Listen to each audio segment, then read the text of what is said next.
ఈ మధ్యకాలంలో makeup course నేర్చుకొని బ్యూటీ కోర్స్ నేర్చుకునే వాళ్ళకి నేర్చుకుందాం అని అనుకునే ఆలోచన వచ్చిన వాళ్ళకి చాలా కన్ఫ్యూజన్ ఉంది.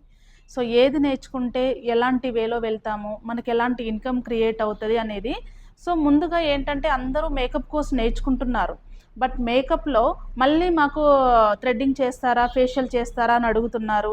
సో ఇది మాకు రావట్లేదు, మాకు వెళ్ళిన చోట మాకు ఇలాంటి క్వశ్చన్స్ వస్తున్నాయని చాలామంది అడుగుతున్నారు కదా. ఆ క్లారిటీ ఇవ్వడానికి నేను మీకు ఈ వీడియో చేస్తున్నానండి. సో ముందుగా మీరు ఏదైనా కోర్స్ నేర్చుకోవాలి అని అనుకుంటున్నప్పుడు దాని గురించి ఫస్ట్ తెలుసుకోండి. సో మనకి ఇక్కడ ఏంటంటే బ్యూటీషియన్ కోర్స్ ఉంది, మేకప్ కోర్స్ ఉంది. సో బ్యూటీ కోర్స్ నేర్చుకుంటే ఎట్లాంటి ఉపయోగాలు ఉంటాయి, మేకప్ కోర్స్ నేర్చుకుంటే మనకు ఎలాంటి ఉపయోగాలు ఉంటాయి అనేది ముందుగా మీరు తెలుసుకోవాలి.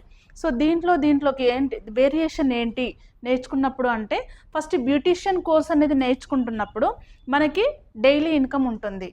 అదే మేకప్ కోర్సులోనైతే మీకు ఓన్లీ సీజనల్ వైజ్గా మాత్రమే ఉంటుంది. అండ్ నెక్స్ట్ రెండవ పాయింట్ ఏంటంటే దీంట్లో టైం మేనేజ్మెంట్ అనేది ఉంటుంది.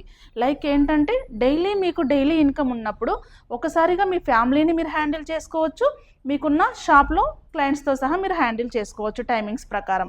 ఇక్కడైతే మీకు ఆ టైం మేనేజ్మెంట్ అనేది సీజనల్ టైంలో ఎప్పుడు ఉంటుందో ఆ టైంకి మాత్రమే మీరు వెళ్ళాల్సి వస్తుంది. నార్మల్ టైంలో మీకు అలాంటి టైం మేనేజ్మెంట్ అవసరం లేదు. నెక్స్ట్ వచ్చేసి మీకు ఇక్కడ డైలీ ఇన్కమ్తో పాటుగా మీకు క్లయింట్స్ కాంటాక్ట్స్ కూడా పెరుగుతూ ఉంటాయి చాలా. కానీ ఇక్కడ మీరు కాంటాక్ట్స్ పెరగాలంటే చాలా కష్టపడాలి. నెంబర్ ఆఫ్ మెంబర్స్కి ముందు మీరు అడ్వర్టైజ్మెంట్ ఇచ్చుకోవాలి. బట్ ఇక్కడ ఎలాంటి అడ్వర్టైజ్మెంట్ లేదు, ఎందుకంటే క్లయింటే మీ దగ్గరకు వస్తారు కాబట్టి. ఇంకొకటి దీంట్లో మీకు ఎలాంటి ఇన్కమ్ జనరేట్ అవుతుంది, బ్యూటీ అండ్ మేకప్ రెండు కూడా ఇక్కడ ఉన్న వాళ్ళ దగ్గరకు వచ్చేస్తారు. అంటే లైక్ ఫేషియల్స్ కానీ, థ్రెడ్డింగ్స్ కానీ, వ్యాక్సింగ్స్ కానీ ఇలాగైతే ఎలాగ వస్తారో, అండ్ ఒక సెలూన్ ఉన్నప్పుడు మీకు హెయిర్ స్టైల్స్ కానీ, శారీ డ్రాపింగ్స్ కానీ, మేకప్స్ కోసం కానీ అలా రెండు విధాలుగా మీకు ఇక్కడ ఇన్కమ్ అనేది జనరేట్ అవుతుంది. బట్ ఇక్కడ చూసుకుంటే ఏమవుతుంది అంటే మీకు ఓన్లీ మేకప్ పరంగా ఒకటి మాత్రమే మీకు ఇన్కమ్ జనరేట్ అవుతుంది. So hair style, sari dropping and makeup. So మీకు ఇక్కడికి వచ్చేసరికి థ్రెడ్డింగ్, వ్యాక్సింగ్ అనేది మళ్ళీ మనకు ఇక్కడ రాదు కాబట్టి ఇక్కడ సెకండ్ ఇన్కమ్ అనేది మీకు ఉండదు. ఓన్లీ ఫస్ట్ టైం ఇన్కమ్ మాత్రమే మీకు వచ్చేస్తుంది.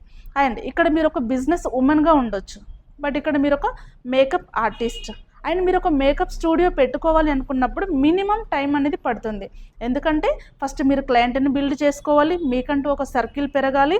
ఇదంతా అయిపోయిన తర్వాత మీరు ఒక స్టూడియో పెట్టుకొని మీకున్న వర్క్ని మీరు అడ్వర్టైజ్మెంట్ ఇచ్చుకున్న తర్వాత అప్పుడు మీరు ఒకటి బిల్డ్ అవుతారు. బట్ ఇక్కడ ఓన్లీ ఈ కోర్స్ నేర్చుకొని ఇలా ఒక బిజినెస్గా అంటే మీరు ఒక షాప్ పెట్టుకొని ఉంటే ఆటోమేటిక్గా మీకు ఏమేమి వస్తాయి, క్లయింట్స్ వస్తారు, కాంటాక్ట్స్ పెరుగుతుంది, ఇన్కమ్ పెరుగుతుంది, మీరు ఫ్యామిలీని హ్యాండిల్ చేసుకోవచ్చు.